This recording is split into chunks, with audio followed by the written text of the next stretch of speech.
नमस्कार, स्वागत करती हूँ आप सभी का एएनबी न्यूज पर। आप देख रहे हैं मध्य भारत बुलेटिन। आपके साथ मैं हूँ अमीशा यादव। शुरू करते हैं खबरों का सिलसिला।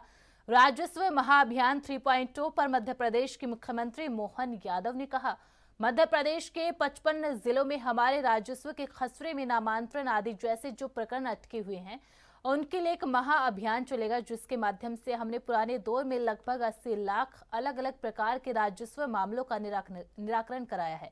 हम उम्मीद कर रहे हैं कि इस प्रकार से जितने मसले अटके हैं उनका हल होगा।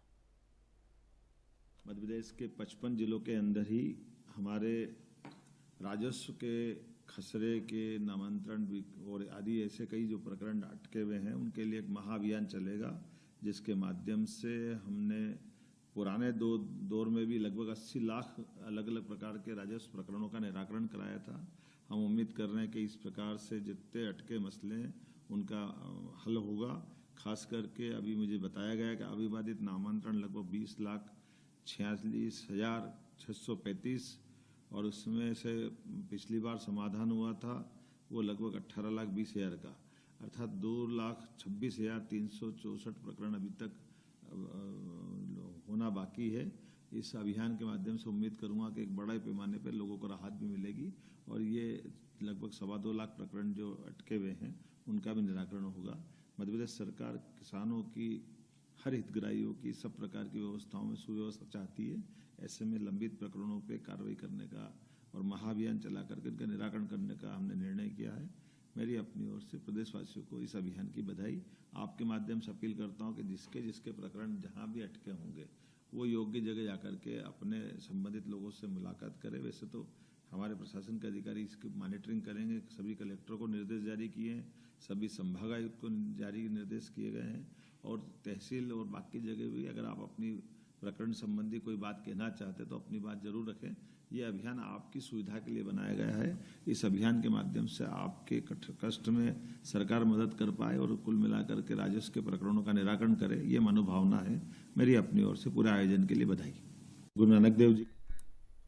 छत्तीसगढ़ से होकर गुजरने वाली 49 ट्रेनों को कैंसिल कर दिया गया है। मध्य प्रदेश और यूपी के लिए चलने वाली 25 ट्रेन 16 नवंबर से 20 नवंबर तक और 24 ट्रेनें 21 नवंबर से 2 दिसंबर तक अलग अलग दिनों में कैंसिल की गई है। इनमें 16 एक्सप्रेस और 9 लोकल ट्रेन शामिल है। बिलासपुर मंडल के कटनी रेल लाइन में नरोजाबाद स्टेशन में तीसरी लाइन जोड़ने का काम चल रहा है।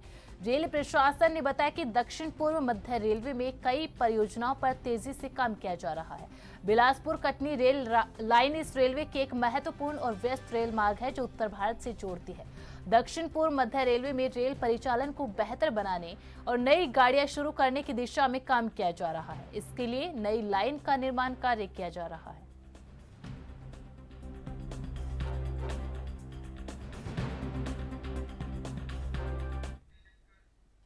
छत्तीसगढ़ समेत देश भर में आज भगवान बिरसा मुंडा की जयंती मनाई जाती है। इस दिन को जनजातीय गौरव दिवस के रूप में भी जाना जाता है।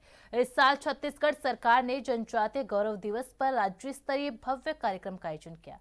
आदिवासी बच्चों के माध्यम से चित्रकला की प्रस्तुति दी जा रही है। देखिए हमारे ब्यूरो चीफ अखिलेश तिवारी और कैमरा पर्सन दीपेश पटेल की एक खास रिपोर्ट। जनजाति गौरव दिवस को लेकर के खासा तैयारी जनजाति और खास तौर से ऐसे आदिवासी क्षेत्र से जहां के लोग खास तौर से अलग अलग विधा की ओर बढ़ते जा रहे हैं, नृत्य के साथ साथ कला की ओर बढ़ते जा रहे हैं। और आपको जिस तरीके से चित्रात्मक रूप से दिखाई पड़ रही है, यहाँ लोग जो हैं, जो खास बच्चे हैं, वो यहाँ आ रहे हैं और चित्र को लेकर के अपनी उकेर रहे हैं, अलग अलग कल्पना के आधार पर उकेरते नजर आ रहे हैं। तरह तरह की चित्रकला के रूप में अलग अलग प्रस्तुतिकरण दे रहे हैं। कई बिरसा मुंडा को बना रहे हैं और तरह तरह के प्रस्तुतिकरण दे रहे हैं। ये जो पेंटिंग आपको दिखाई पड़ रही है, ये पेंटिंग आप स्पष्ट रूप से देख सकते हैं किस तरीके से है और क्या है, इसको भी समझने का प्रयास करेंगे। इसके बाद आपका क्या नाम है? मेरा नाम प्रिय रंजन है, प्रिय रंजन तारम। हाँ, ये कब से बना रहे हो पेंटिंग आप? ये मैं 3 साल हो गया है। मैं अभी खैरागढ़ में भी अपनी पढ़ाई कर रहा हूँ। ये अभी मेरा 3rd ईयर है। तो और बहुत पहले से बना रहा हूँ, बचपन से पेंटिंग बनाते आया हूँ। अच्छा, ये बताओ कि आप जब बना रहे थे, इससे पहले कौन कौन से चित्र बनाए जो प्रदेश स्तर में भी चर्चा का विषय रहा हो या राजनांदगांव में ही चर्चा का विषय रहा हो? ऐसा तो अभी कुछ ऐसा कोई चित्र भी मैं बनाया नहीं। बीच बीच में कंपटीशन में जाते रहता था, जैसे अभी आया हुआ हूँ। ऐसा ऐसा कोई चित्र नहीं बनाया। असलियत में मैं मूर्तिकला विभाग का हूँ, मैं मूर्ति बनाता हूँ। हाँ। आज ये पेंटिंग बनाए हो, ये पेंटिंग दीपेश दिखाना जरा इस पेंटिंग को लेकर के, ये क्या संदेश देना चाह रहे हो इस पेंटिंग के माध्यम से? जी, इसमें मैं ये दिखाना चाह रहा हूँ कि जब हम पेड़ के नीचे बैठते हैं और जब हम ऊपर देखते हैं, तो ऊपर से जो प्रकाश आता है और हवा चलती है, प्रकाश थोड़ा हिलता है, तो हम थोड़ा देर के लिए प्रकृति में लीन हो जाते हैं, मिल जाते हैं। मतलब हम अपने को भूल के प्रकृति में लीन हो जाते हैं। और मैंने यहाँ पे ये आकृति बनाई है, ये बस्तर आर्ट वाली, ये आदिवासी का समाज का मतलब एक तो संकेत देती है। हमारा आदिवासी समाज उसी तरह प्रकृति से मिला हुआ है, मैं वो दिखाना चाहता हूँ। जिस तरह हम उस समय महसूस करते हैं ना कि हम प्रकृति में एकदम मतलब घुस गए हैं, एकांत में घुस गए हैं, उसी तरह हमारा जो आदिवासी समाज है वो भी प्रकृति में वैसा ही घुसा हुआ है। मैं ये दिखाना चाहता हूँ। तो निश्चित तौर पे, और इसके अलावा आपके जो सहभागी हैं, ये मूर्ति कला और ये चित्रकला आप कहीं से सीखे हैं कि आपके और परिवार में कोई बना रहे? नहीं, मैं खैरागढ़ में पढ़ने गया था। मैं पहले पेंटिंग और चित्रकला ही बनाता था। फिर वहाँ पे मुझे पता चला कि मूर्ति कला भी है, ग्राफ़िक्स भी है, अलग-अलग तरह की कलाएँ हैं। तो फिर मुझे वहाँ से पता चला इसके बारे में। हुँ। निश्चित तौर पे जो बनाने के हैं और भी लोग हैं जिनसे बात करने की कोशिश करते हैं, और निश्चित तौर पे चित्रकला के अलग-अलग विधा है, जिसको लेकर के लोग खास तौर से जनजाति आज गौरव दिवस है, जिसको लेकर के अलग-अलग पेंटिंग के रूप में उकेरते नजर आ रहे हैं, उसको भी जानने का प्रयास करते हैं। ये जो चित्र आप बना रहे हैं, ये किस विधा को लेकर के बना रहे हैं? क्या, कहाँ का है और किस रूपरेखा और क्या समझाना चाहते हैं लोगों को?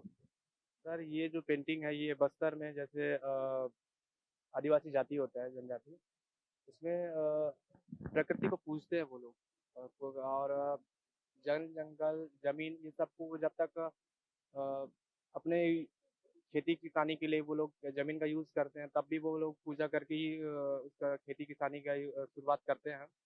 वैसे ही जैसे ये जो पेड़ दिख रहा है आपको ये जो पेड़ का पूजा भी करते हैं वो लोग और उसके जो फल आते हैं जैसे कि आम है ना, तो आम जब तक वो लोग पूजा नहीं करेंगे तब तक आम को वो कोई नहीं खा सकता, मतलब कोई उस समाज में जनजाति में कोई नहीं खाएगा। वैसे ही जब फसल नया फसल आता है तो फसल का भी जब तक पूजा भगवान को नहीं चढ़ाएंगे उनके देवता को प्रकृति को मानते हैं तो वो पत्थर पे भी भगवान मानते हैं और पेड़ को भी भगवान मानते हैं वो लोग।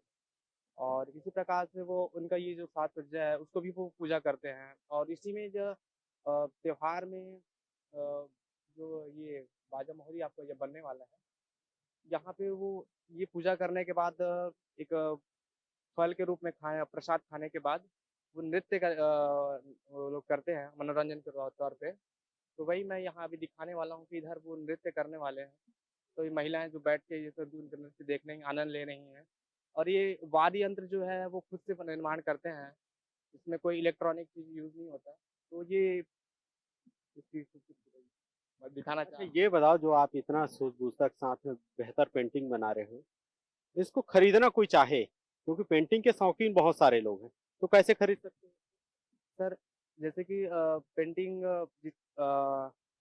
ऑनलाइन में अभी आजकल सेल करते हैं इंस्टा पर अभी बहुत सारे वेबसाइट आ गए जिस पे हम लोग सेल करते हैं। कुल मिलाकर के यही है, जो आदिवासी हैं उनकी उसी संस्कृति, उसी हाव भाव, वही शरीर में जो रहता है, जो अपने अंग का सौंदर्यकरण है, उस करके रखना चाहिए।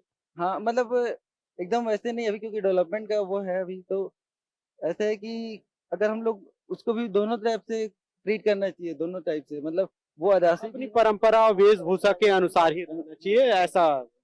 हाँ, अपने वेशभूषा के अनुसार ही रहना चाहिए।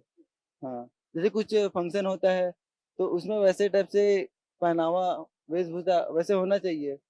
तो क्या है, वैसे में ना बच्चा उसको देखेंगे तो उसको फिर ना अपने ऊपर अडॉप्ट करेंगे उस चीज को। तो निश्चित तौर पे ये युवा है और घर की जो तंत्र, वो तो निश्चित तौर पे सहना भी पड़ता है। और इसके अलावा अगर सरकार जो है ग्रामीण अंचलों में भी आर्ट गैलरी के तौर पे एक छोटा सा स्कूल के तौर पे या फिर प्रशिक्षण देने के तौर पे अगर खोल दिए जाते हैं, निश्चित तौर पे वहां भी आर्ट की जो कलात्मक रूप से है या उकेरने की जो प्रवृत्ति है, निश्चित तौर पे दिखाई पड़ेगी और बेहतर भविष्य करने में कामयाबी भी हासिल होगी। कैमरा पर्सन के साथ अखिलेश तिवारी, ANB न्यूज, रायपुर, छत्तीसगढ़।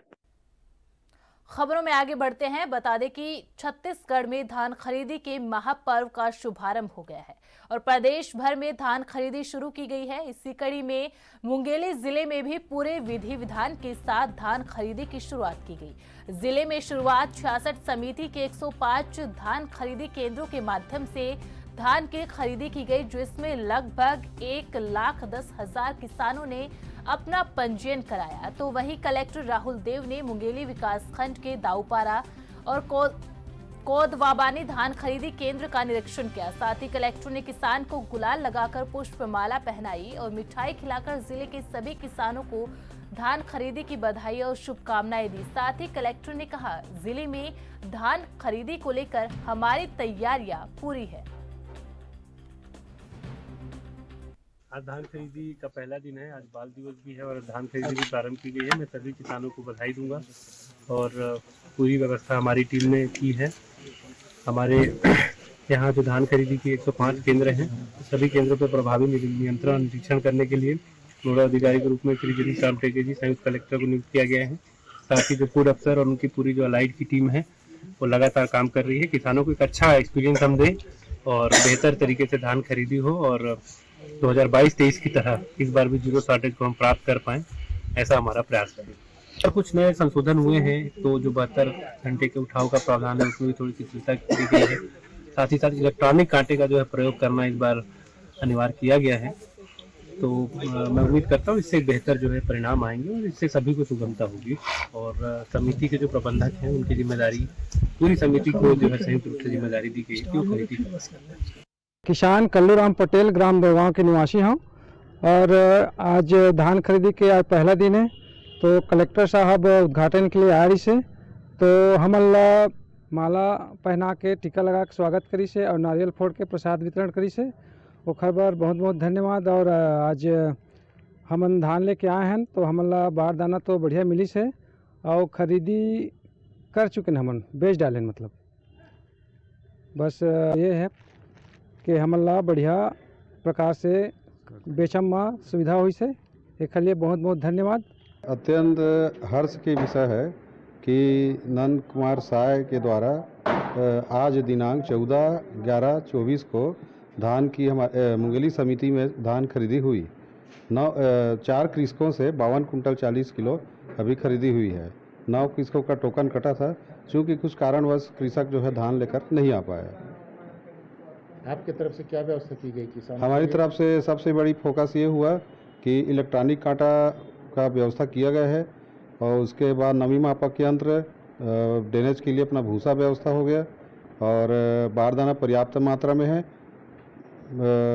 शासन की इस वर्ष जो है हमको आश्वस्त किया गया है कि इस बार धान परिवहन जो है अच्छे से व्यवस्था किया जाएगा ताकि पूरा प्रदेश भर में जीरो शॉर्टेज की लक्ष्य प्राप्त हो करके। सरगुजा जिले के अंतर्गत आदिवासियों की पिटाई को लेकर के आम आदमी पार्टी के प्रदेश उपाध्यक्ष ने पुलिस की कार्यप्रणाली पर सवाल उठाते हुए अपने सिर का बाल मुंडन कराया है। दरअसल 2 महीने पूर्व कुन्नी चौकी क्षेत्र अंतर्गत जमीन विवाद को लेकर आदिवासियों की पिटाई यादव समाज के कुछ लोगों द्वारा की गई थी, जिसके बाद इसकी शिकायत थाने में दर्ज कराई गई, लेकिन पुलिस के द्वारा मामूली धाराओं में कार्रवाई कर उन्हें छोड़ दिया गया। जबकि आदिवासी महिलाओं और युवक की पिटाई से गंभीर चोटें आई थी। बावजूद इसके मामूली धाराओं के तहत पुलिस ने कार्रवाई कर खाना पूर्ति की थी, जिसको लेकर आज आम आदमी पार्टी के प्रदेश उपाध्यक्ष के साथ गांव के सैकड़ों की संख्या में आदिवासी महिलाएं और पुरुष अंबिकापुर के गांधी चौक से शहर के मुख्य चौक चौराहों से होते हुए एसपी कार्यालय पहुंचे और धाराओं में संशोधन करने के लिए मांग की। मेरा नाम राजेंद्र बहादुर सिंह है, मैं आम आदमी पार्टी से प्रदेश उपाध्यक्ष हूँ। ये हमारा आज आक्रोश रैली था। पुलिस के विरोध में हमने बाल मुंडन करवाया है, क्योंकि आदिवासियों के साथ सिर्फ पटकुरा ही नहीं, पूरे सरगुजा में जगह जगह आदिवासियों को प्रताड़ित किया जा रहा है, इनके जमीनों पर कब्जा किया जा रहा है। ग्राम पटकुरा में कुन्नी चौकी के अंतर्गत आता है। पीड़ित लोग कम से कम 6 से 7 लोग महिलाओं को इतने बुरी तरह से पीटा गया, किसी का सिर फूट गया, किसी का पैर टूट गया, किसी का अंगुली कट गया, कोई बेहोश हो गया। ऐसे स्थिति में लखनपुर इन लोग आते हैं, लखनपुर से रेफर कर दिया जाता है अंबिकापुर। इनके साथ कोई पुलिस नहीं आती है कि एमएलसी कैसे होगा क्या होगा। और उसके बाद 20 दिनों तक एमएलसी तक थाने में नहीं रहता है। पीड़ित अंबिकापुर इलाज करा रहे हैं और आरोपी जाके उल्टे इनके ऊपर केस कर देता है। मैंने इतनी दबंगई है, इसलिए इनकी सुनवाई नहीं हुई। तो हम लोगों के से इन लोग संपर्क किए तो पीड़ित के साथ मिलकर हम लोगों ने खुद एमएलसी बनवाया है, पुलिस ने नहीं बनवाया है। हम लोग खुद जाके यहाँ वहाँ दौड़ के पता लगा के कहाँ बनेगा बनवा के थाने को सौंपे। उसके बाद भी इन लोग ऐसा कार्रवाई कर रहे हैं कि जैसे आरोपी लोग जो धारा लगाए हैं इनके ऊपर, उस टाइप का धारा लगा के बिल्कुल लिपापोती कर रहे हैं। और मैं आप लोगों के माध्यम से ये बता देना चाहता हूं कि भ्रम में ना रहे पुलिस, हम छोड़ने वाले नहीं हैं। हमने आज इसके विरोध में अपना बाल मुंडन करवाया है और मैंने शर्त भी रखा है कि जब तक 307 के समकक्ष जो नया धारा आया है, अगर सभी आरोपियों को गिरफ्तार नहीं किया जाता है तो मैं पूरे ताउम्र जब तक मैं जीऊंगा बाल नहीं रखूंगा। मैं बहुत व्यथित हूं और ऐसा बिल्कुल नहीं होना चाहिए। आम आदमी पार्टी के द्वारा जो है एक रैली आज निकाली गई थी चौकी कुन्नी में दिनांक 2 अक्टूबर 2024 के दिन जो है चौकी कुन्नी के ग्राम पुटपुरा में एक विवाद हुआ था, जिसमें कि ऑलरेडी जो है एफआईआर दर्ज है और उसके संबंध में कुछ धाराओं को लेकर के और कुछ आरोपी की गिरफ्तारी को लेकर के उनके संबंध में उन्होंने ज्ञापन दिया है और उक्त संबंध में जो है जितने भी आरोपी हैं उनकी गिरफ्तारी की जा चुकी है। वर्तमान में ज्ञापन ले लिया गया है। मुंगेली पंचायतों के कार्यकाल का अब अंतिम फेज चल रहा है। इसके साथ ही पंचायती राज के दौरान अपने पद का दुरुपयोग कर जनहित के मामलों पर भी लीपापोती करने वाले सरपंचों के खिलाफ ग्रामीणों का मोर्चा खुलना शुरू हो गया है। ऐसा ही एक मामला जिला मुख्यालय के समीपस्थ ग्राम पंचायत करूपान बामपारा का सामने आया है, जिसमें ग्रामीणों ने सरपंच लोकराम साहू, मनरेगा सहायक एवं सचिव के खिलाफ मोर्चा खोल दिया है और बड़ी संख्या में कलेक्टर जन दर्शन में आवेदन किया। दिए गए आवेदन क्रमांक 9425 के अनुसार हितग्राही मूलक कामों का पैसा तो निकल गया, पर ग्राम से कोई काम नहीं कराया गया। वहीं कुछ काम हुआ भी है तो वो भी भ्रष्टाचार की भेंट चढ़ गया। ग्रामीण के अनुसार एक ही काम को 2 बार स्वीकृति कराकर राशि निकाली गई। वहीं कई बार आवेदन के बाद भी कोई जांच नहीं हो पाई है।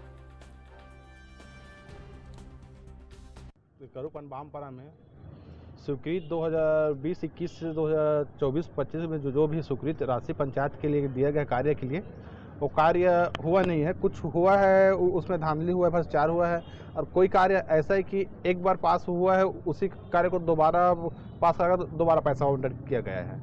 इसी के संबंध में हम जिला पंचायत और जनपद पंचायत और जनदर्शन में आवेदन दिए थे शिकायत के लिए कि कार्रवाई किया जाए, उसमें क्या काम हुआ है। तो उसको हम लोग को अभी तक कोई कार्रवाई दिख नहीं रहा है। जो हमारे यहाँ जनप्रतिनिधि सरपंच है लोकराम साहू और जो मनरेगा में देखता है रोजगार से राजेश साहू और सचिव सुशील कुमार ठाकुर जी है, जो कि इन लोगों के चलते गांव में पूरे भ्रष्टाचार और गांव को एकदम से कि भ्रष्टाचार के बीच में छोड़ दिया है। जो भी आ रहा है मनरेगा में आवंटन आ रहा है, जो भी आ रहा है, सभी लोग अपने आपस में जो गोदी खाने भी नहीं जा रहे, उनके नाम जो कमाने खाने बाहर गए उसके नाम भी भर कर लोग पैसे को बांट लिया जाता है। और मेरा नाम है हीरा साहू, ग्राम बामपारा करूपान से, और मेरा पंचायत का साथीगढ़। हमन यहाँ जनपद पंचायत में शिकायत लेके आ रहे हैं। करूपान बामपारा के निवासियों में है, वहाँ जानकारी यहाँ मांगत हन तो कुछ जानकारी मिलत नहीं है। वहाँ कुछ कार्य होए नहीं है, ऑनलाइन में हो है और ऑफलाइन में नहीं हो है। जहाँ होना चाहिए वहाँ नहीं हो है।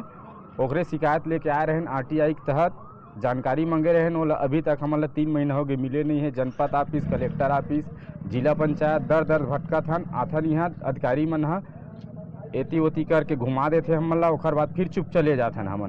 हमन जल्दी कार्रवाई के मांग चाहत हन, जाँच हुआ।